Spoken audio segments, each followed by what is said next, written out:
Hey guys. So I wanted to read you an excerpt from my book, and I'm going to start with chapter one. And I hope that these words bring you ease. I hope that these words inspire you. I hope that this feels like something you needed to hear today. And if you feel intrigued, I hope that it will inspire you to go pre-order the book, which you can get at kathyheller.com/book. And there's lots of really fun bonuses that come when you pre-order. All right, here we go. Chapter one, abundance equals be a receiver. When you think of the word abundance, what comes to mind? Is it a pile of money? Is it a beautiful vacation home on the beach? Is it eating your favorite takeout every night? Is it a first-class plane ticket? Is it writing a check for millions of dollars to a charity? Is it being able to do what you love and getting paid well for it? Now imagine you had those things. How does that make you feel? I was raised like many people to think that abundance was a certain level of success that was achievable through hard work or luck. Every challenging conclusion people draw is that all of life is a race to see who can achieve the most. This approach has left a lot of people feeling empty and depleted. What's even worse is that the key to their own happiness was always within, and the path was so simple that they skipped right over it. Contrary to popular opinion, abundance is more than a giant bank account. Abundance isn't about money, but we have a false perception that the more money we have, the fuller we'll feel. The truth is, we didn't come to this world for a pile of things. We have much bigger dreams than that. We came for an elevated state of consciousness, a feeling of wholeness and connection. It's the feeling of inner peace, creativity, and contribution that we're really after. You've likely heard about the law of attraction, where things that you desire are outside of you, and your job is to attract something that's at a distance from where you are now. We were taught that all we had to do was get clear on what we wanted and it would materialize. Many of us who bought into this idea are still waiting for results. We're still pining for our dreams somewhere over the rainbow and wondering, why haven't I attracted the life I dream for myself? Why isn't it working? Well, what if I told you that the law of attraction may actually hold us back from allowing in more? What if it's not about attracting at all? What if the magic is in the receiving? My dear teacher, Rabbi David Aaron, was the first to help me understand that the universe works through the law of reception. Based on the word Kabbalah, which means to receive, the idea is that everything that we need and most desire in life is already here. You don't have to attract it. You just have to receive it. You just have to allow it in. There's nothing at a far distance from us and nothing we need to force to have it. Right here in this moment, all potentials already exist. And the question is, how much do you allow yourself to receive?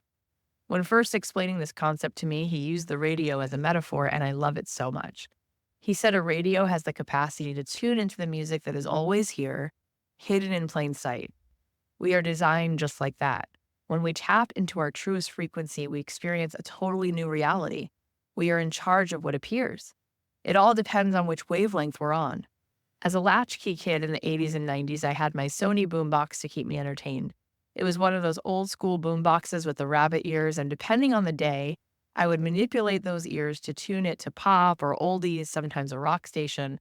A variety of music was at my fingertips, and it was up to me to tune to the station of my choosing and receive it. Here's my way of understanding this metaphor. The whole journey here is about being a receiver. If I have a radio sitting next to me and I turn it on, I'll hear music. If the radio is off, I won't hear anything. So I turn it on. But then once I turn it on, depending on what the radio is tuned to, I might hear a salsa song. If I tune it another way, I might hear hip hop or classical music. So what's in control of the broadcast? It's whatever the receiver is picking up. When we look at it this way, we realize that all potentials exist in this quantum field. All realities exist in this moment, and the one you're in is the one you're attuned to. The experience of your life is a mirror of the radio station you've chosen. You just don't necessarily know that, but once you understand that you are in control of the music you want to broadcast and you receive, you realize, wow, that's unbelievable. That is so empowering. I can choose a different station. Did you get that? All the music is already here. You simply have to tune into a certain frequency to receive a different type of song. This is how abundance works. As Wayne Dyer said, we don't get what we want, we get what we are. There's a principle in science called the law of resonance. If I were to go into a guitar shop and take one guitar off the shelf and play the D string, all the other guitars in the store would vibrate. Not only that, but it would be only the D string on the other guitars that would move in resonance to match the note I played. We literally get back the signal we send out. If you want more love in your life, be loved. If you want more abundance, find within you the abundance of your soul. If you want more joy and blessings, become the radio station that is tuned to this delicious, energetic force of true ease.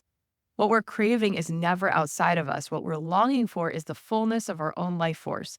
When we find a way to truly be present in our highest consciousness, then we find the wholeness within. The more we broadcast this kind of frequency, the more we manifest so much around us. We are creators.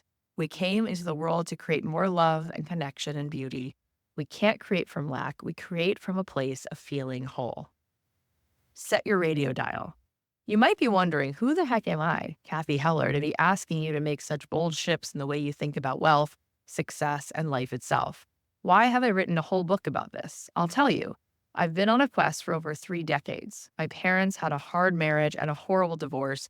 I went through a lot of painful times, and I saw my mother struggle with intense heartache, depression, and anxiety. My dad left when I was a tween, and things were extremely difficult. I felt very lost and broken. At age 15, I started seeking answers and looking for the meaning of life. I wound up spending 3 years studying in Jerusalem, followed by learning meditation and mindfulness at UCLA. Eventually, I started teaching meditation and then began coaching thousands of women, leading retreats and teaching courses. I built a multi-million-dollar business by following my passion. In 2017, I started a podcast that allowed me to interview more than 900 brilliant minds, including Deepak Chopra, John Kabat-Zinn, Byron Katie, Mitch Albom, and Marianne Williamson, to name a few. I learned that you don't have to live a life of quiet desperation or buy into hustle culture to be fulfilled. Rather, there is a path to abundance and happiness that is paved with ease. The beautiful thing about truth is that all rivers lead to the same ocean. Everyone winds up at the same destination, and that journey is what I want to continue sharing with you in this book. Whenever I talk in my coaching or workshops about money and abundance and the things we most desire in our lives, there's an impatience that will swell in the room until finally someone asks, what's the actionable strategy? How do I actually do it? The answer: create a ripple effect with your energy. Like skipping stones in a pond, our energy makes an impression and it casts ripples into the universe. In its simplest form, the world is energy, made from energy, a creator and radiator of energy, dictated by energy. You too are made of energy, and so the actionable strategy for tapping into the infinite stream of abundance has everything to do with you. What are you broadcasting? What is the vibrational imprint you are leaving on the world? What frequency are you tuned to? Harnessing and being intentional with your energy is the actionable strategy. Your biggest gift to the world is your presence, your pure energy. Think about it. One of the highest compliments to receive is, you've got great energy, right? Sure, it feels good to have someone compliment your hair, your smile, the college you went to, the work you do. But when someone notices your energy, that's above and beyond. When you are a walking, talking vibration of pure energy, there's nothing more attractive, more delicious. Tuning into your unique energy isn't only liberating, it also catapults your ability to manifest. Here's a fun example from Matthew McConaughey's story that he shared when he was on my podcast. Before he became known as the hot guy on our movie screen, he'd been going to law school until he realized he actually didn't want to be a lawyer. He summoned the courage to face his very tough Texan dad, and he said, I can't do this anymore. I'm dropping out of law school. I don't want to be a lawyer. I actually want to be an actor. He recalled that he was so scared to do this, and he cringed, wondering, what is he going to say? His dad's response was, well, don't half-ass it. Matthew thought, all right, I can live with that. He was feeling so good because he broke through the limiting garbage that allowed him to fully make the decision to become an actor. As the story goes, he went with his girlfriend to the bar at the top of the Hyatt Hotel. They were having free drinks because his friend was a bartender there. And as they were enjoying free vodka tonics, his bartender friend said, hey, there's a guy in the bar who's working in town producing a film. Let me introduce you to him. His name is Don Phillips. 4 hours later and a few more vodka tonics deep, Don Phillips and Matthew got kicked out of the bar for being too loud and obnoxious. Don offered to drop Matthew off at home, and on the drive back, Don asked him, hey, have you ever done any acting? There's this script called Dazed and Confused, a movie I'm in town producing. You might be right for this small part. Come to this address tomorrow and I'll have the scenes written for you. Matthew picked up the script, and the next day he saw that there was a handwritten note from Don with the 3 scenes marked. He worked on the 3 scenes for 2 weeks, came back and read for the part and got it. On his first day of shooting, Matthew walked onto the set, and the director, Richard Linklater, took a break in the middle of shooting, came over and looked him up and down, and then he said to him, hang on a second. You see that woman right there? She's one of the characters in the movie. Would you ask her out? And Matthew said, yeah, I would definitely ask her out. The director said, cool, can you pick her up in this scene? Matthew took 30 minutes to figure out what is he going to say to her. There wasn't anything written for him, and now he'd been asked to improvise the scene. They put a mic on him, and they got him in the car, and he was about to shoot his first scene in the first movie he'd ever shot without a word of dialogue having been written. All of a sudden, he heard action. He put the car in drive, and the next words that came out of his mouth were, all right, all right, all right. Those were the very first words he ever said on film, and the rest is history. I love this story because it's an example of the synchronicity that meets us when we are truly in alignment with our authentic self. It's an important reminder that there's so much magic that we can create when we tune into our own music, our own vibration. Our energy becomes a match for miracles. The most impactful people in the world of fashion and tech, business, and music are tuned into the frequency of abundance. Their creative energy ripples outward, touching everyone in their orbit, making an imprint on the world. We all know people who emit palpable, positive energy, and these are the folks we all ought to emulate. I say this as if it's that simple, and while it is simple, that doesn't make it necessarily easy. Often people attend my live workshops or leave a note in the chat on Zoom and ask, but how? How do I make it happen? What's the actionable strategy? I understand and empathize with the frustration. Most of us are focused on the physical world and on taking physical action, and what I suggest is counterintuitive. So let me make my point another way. My husband, Lowell, is a lawyer by trade and a practical man who thinks decisions through very carefully. I'm more spontaneous and I tend to act before I think. When we moved into our current house, we made a list of new things we needed and others we wanted to replace. Without consulting my husband, I went on a spending spree on Amazon, and when I was finished, there was only one item left on our list that we needed, a toaster. He appealed to me, you bought everything else. Let this be the one thing that I get to buy. A solid point and a fair request. Go for it, I said. And I thought, how hard could it be? We drive past Home Goods and Target every day on the way to the girls' school. Amazon Prime delivers while we sleep. And still, it was 6 weeks before I could toast my bagel. When the toaster finally did arrive, Lowell's argument was that he wanted to be sure to buy the one with the best reviews, and that took time to research. Okay, I thought, let the man have his fancy toaster. The first morning that I went to use our shiny toaster, I couldn't figure it out. This toaster had so many settings, so many bells and whistles, I thought I might need to watch a YouTube tutorial to figure it out. Finally, in frustration, I called out to him, Lowell, it's not working. A minute later, my husband calmly walked into the kitchen, assessed the situation, and with a smile, reached behind the appliance and held up the cord. Kath, you have to plug it in. I felt like an idiot, but I love the metaphor. An expensive, beautiful toaster is useless if it's not plugged in. And similarly, we don't perform at optimal efficiency if we don't plug into our own life force. It is that simple. You must plug yourself into the energetic current of life before anything good can happen. The number one reason why we're not plugged in, feeling toasty on the inside and emanating our magnetic life force outward, is that we've been thrown off track, believing that we must plug into external sources to turn on the heat.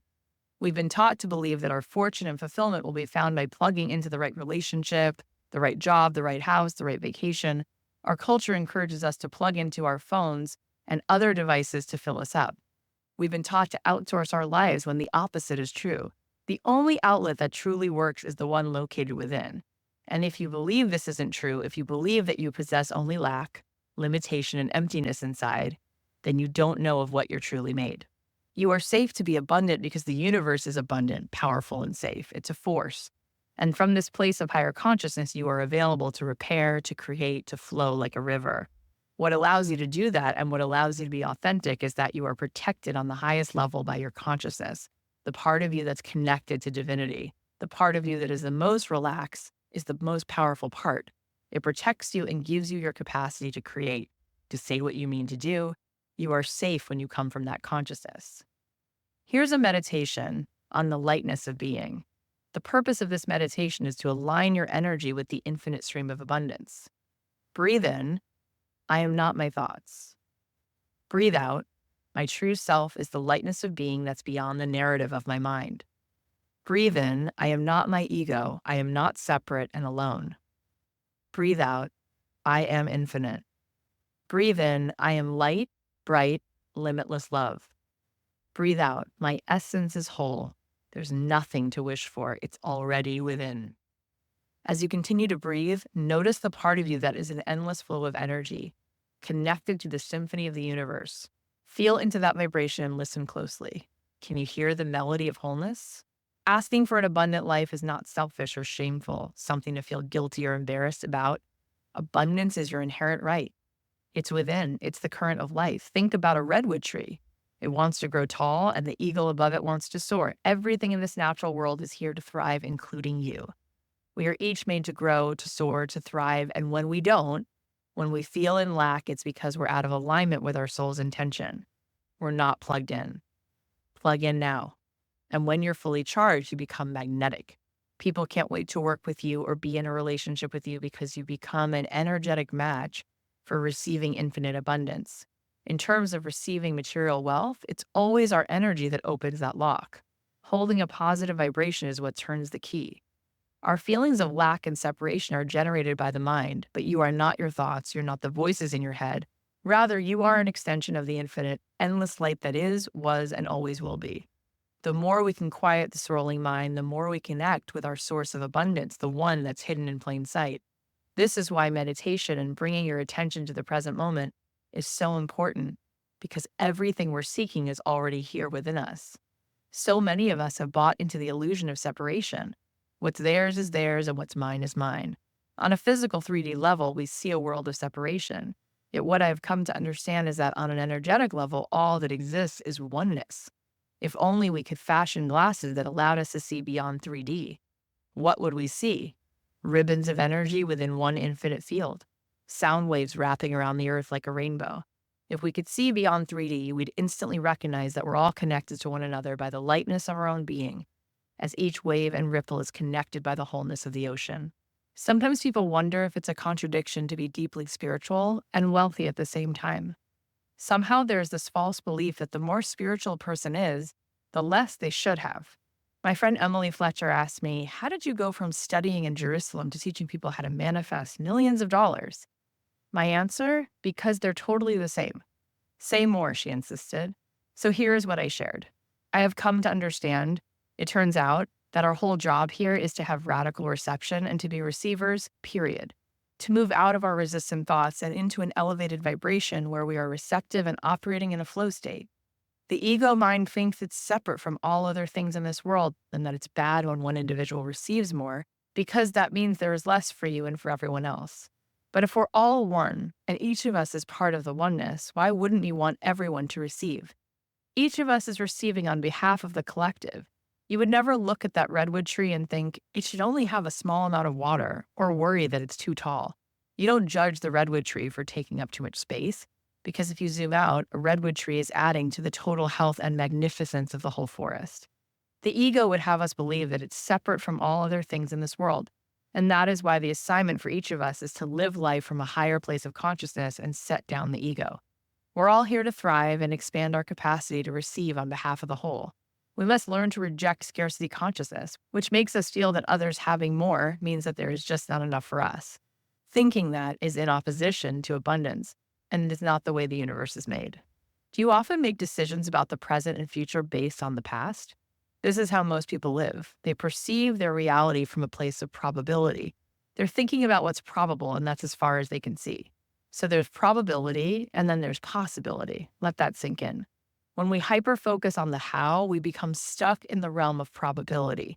And one of the biggest problems with probability is that it nudges us to look for evidence in the past, to look for predictable patterns and outcomes from before that will inform how things unfold in the future.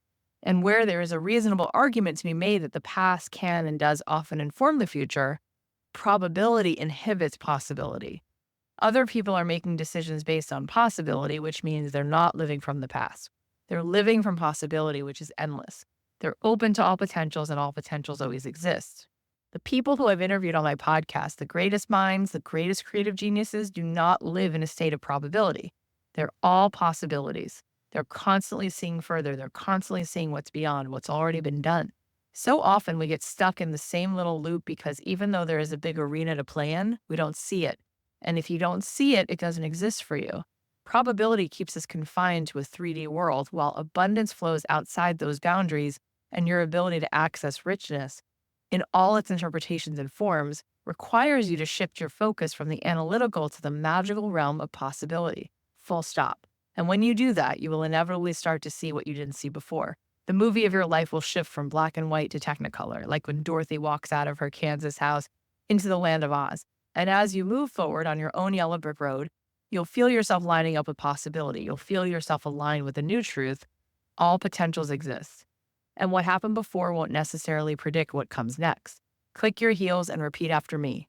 I want to go home to infinite possibility. Nearly every inspirational person I've had on my podcast followed possibility. They didn't arrive where they are because they took the road most probable.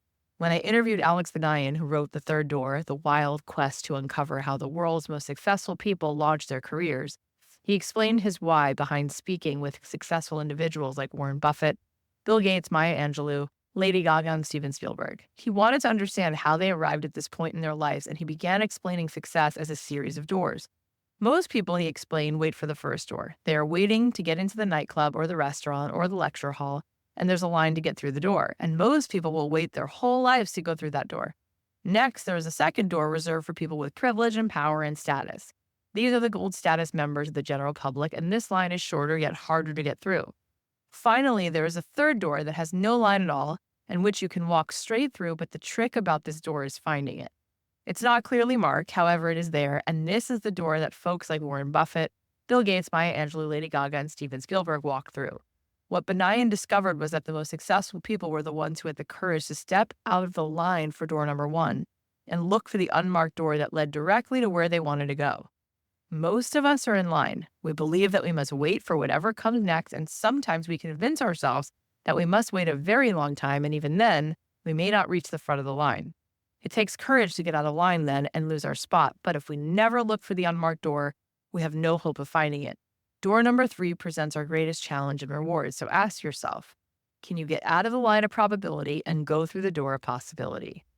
When it comes to abundance, there's nothing wrong with having money. Why? Because you came here to be a steward of all energy. You came to be a steward of love. You came to be a steward of abundance, compassion, and creativity, and money is among the resources that allow us to generate and maximize how we can impact and transform our lives in the larger world. Why would you limit that? Take a few minutes and think about the vision, the dream you have for yourself. Allow it to arrive in your mind in its brightest, biggest technicolor splendor. Got it captured in your mind? Okay, now I want you to finish the following 2 prompts. My brightest, biggest technicolor vision of my life includes the following 5 details. Include things like location, where you live, where you travel, your profession, your play activities, what do you do that's paid, what do you do for unpaid work, the people around you, the dollar amount in your bank account, the state of your health, how you feel when you wake up in the morning, and so on. Write that down. Once you have some of the biggest, brightest details of your vision documented, I want you to finish the next prompt. When I think about the vision I have for myself and my life, it will probably end up looking closer to this. And write that down. In the chapters ahead, we're going to have you step into your true identity, which is beyond the body, beyond time, beyond space. It's pure energy. The true and essential you has never changed. And the same thread that runs through Michael Jordan and Oprah and Beyonce and Picasso runs through you, energy. Unfortunately, most people never tap into their own energy reserves. It's like giving someone a Tesla and all they're thinking about is how to turn it on and drive to the grocery store. But it's not built to do that. It has so many other powerful functions. There's so much more when we tap into our own energy flow. If you want to live a more abundant life, there's one thing you can do, and it is to make yourself flow ready. When you're in flow, you're free of self-consciousness. You've let go of the self, and what happens when you drop the ego self, something bigger than you moves through you, and it feels like you're floating because you are not controlling it. It is moving through you. When you're in flow state, it's a yes and, which is one of the basic rules of improv. Whatever someone throws at you, you work with it. You say yes and. And then whatever the universe throws at you, you say yes and let's go. That is literally the Jedi mind trick. If you study any kind of energy work, whether it's Tai Chi or any of those elements, they're moving from using what's there and then moving it somewhere else. Resistance hasn't ever gotten anyone anywhere. It's about yes and. You want to live up to your potential. You want to be abundant. You want to have access to your most abundant life. So what needs to happen? You must set down the old predictable, probable identity and start playing with the Tesla that you are and start utilizing all its functions. If you're saying to yourself, well, I don't have that capacity, only Michelangelo has that, that's just not true. Every single one of us has the same inherent capacity to move into flow where all potentials exist. It's all here. It's all available. What's happening, though, is there's a limit on how much you can receive because you're not tapped into who you really are and what's really possible. The small self can become scared to let go, scared for you to receive. It can get scared for you to have these bigger, more flowy kinds of experiences. So you need to remember who you are because you're pretending anyway. You're pretending to be somebody who's not available and who's obsessed with what's predictable, but that's not really you. You're here for a mystical experience. You're here for an abundant experience, which means you're going to have to stop playing from that place. The more that you start to perceive yourself as abundant, the more you move into flow. You move into ultimate creativity, and you'll just notice that everything starts to line up in your life. And there's a synchronicity that meets you there when you're playing with this beautiful energy of this universe and you're ready for it and you're allowing it in. And then you start to see all potentials exist. It's the best feeling in the world. And in that flow, you're going to start to have tiny whispers that you don't perceive yet. Those whispers will get stronger, and then your life will become more clear, and then you'll make a move. When I ask women to declare that they want to be healthy, they are inspired and ready to tell the world. They feel excited to prioritize their physical fitness and even hopeful to influence others to do the same. However, when I ask women to say, I want to be wealthy AF, they're met with so much resistance. What does that statement bring up for you when you say it out loud? Does it feel attainable? Does it make you feel nervous or scared? Notice how you feel, because if you perceive that something is dangerous or uncomfortable, you will protect yourself from allowing it in. You'll just spin around and around thinking it feels impossible. When we talk about who we really are in our essence, not the personality, we enter a superconscious mode beyond the small self and into the big self. The big self exists beyond time, beyond space, beyond the predictable, and in this space, there's no resistance. In this space, you're available for an abundance of energy because it's moving through you like a lightning rod. The whole idea is being who you truly are, which is this bold, beautiful, brilliant, energetic resource that transmits energy to the entire ecosystem. That's your job, to transmit. Move with the current. Money comes from the word currency. Currency comes from the word current. It's got to keep moving. It's not supposed to stay with you. It's supposed to move through you. And so this is the problem. Ego-minded, fear-based thought doesn't understand what money is, and it's about holding on to it. But that's not the job of it. That's not what it's supposed to do. It's supposed to just keep moving like blood moves through the body. It can't stop. If it stops, we've got a blood clot. We've got a problem. It's got to keep moving, right? Think about water. Water has to move. If it doesn't move, what happens? It becomes poison. It can kill you. But if it's moving, you can drink it. It's clean. Same thing with money. It's got to move. And as soon as it comes in, you should know where it's going out. What are you doing with it? Don't hold it. It's not there to be held. You've got to put it back into the market. What does that do? It builds more wealth. You could invest it or hire someone and do lots of good things with it. This is the paradigm shift. You're going to allow yourself to generate more money because it's not about you. It's about us. It's not about you and me being separate. It's about us. Can you be in stewardship of it?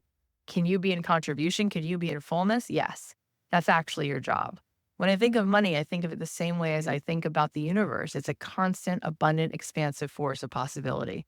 It's unbounded energy, and the more energy that I can bring through me, it's like I'm just moving things in a 5-dimensional space. Money is one of those things. How much more of that can come in and then create possibility, and how much love can come in, and how many more ideas can I create? And it's all part of the same soup for me. It's not separate. It's all tied together. The more we're a vessel to receive, the more we know we're in flow, the more we know we're connected to the divine. It's such a change from the way you've been taught. When you move on from that, you won't believe how available your vibration is for it. Then the opportunities come in. Then you're okay with playing with it. You're okay with charging more. You're okay with walking around and knowing that you are worth more because you're a custodian for wealth. That's the current. That's the currency. You have that capacity to move it. How much power do you have to let it in and move it through you? You're going to start to see new possibilities. You're going to start to feel safe taking that next step, and you're going to actually see it. Whereas before, if you don't feel safe and your energy is dulled because of it, you won't even perceive the thought of it. You will be amazed. You're going to think, she's right, out of the blue. I could see what was already there, and I made this call. I made this move. I spoke in this way. Somebody perceived me differently. I was offered this. I was available for it, and now you're in flow. So again, the answer to the questions, how do I make more money? How do I manifest wealth? How do I move the needle? Is to plug into your own power source that is connected to the symphony of the universe and then broadcast it outwardly. And not quietly, but big, bold, loud, and bright. When you start to create abundance that originates within you, guess what happens next? You become a magnet for receiving more synchronicities and opportunities. And you create a wave of abundance for others, because when one part of the ecosystem thrives, it ripples outward. We must each trust that we are connected, that we are an extension of the infinite, and that receiving abundance is our birthright. We each must love ourselves enough to let go of the fear and control. We each must decide to let go of probability and predictability that was informed by the past.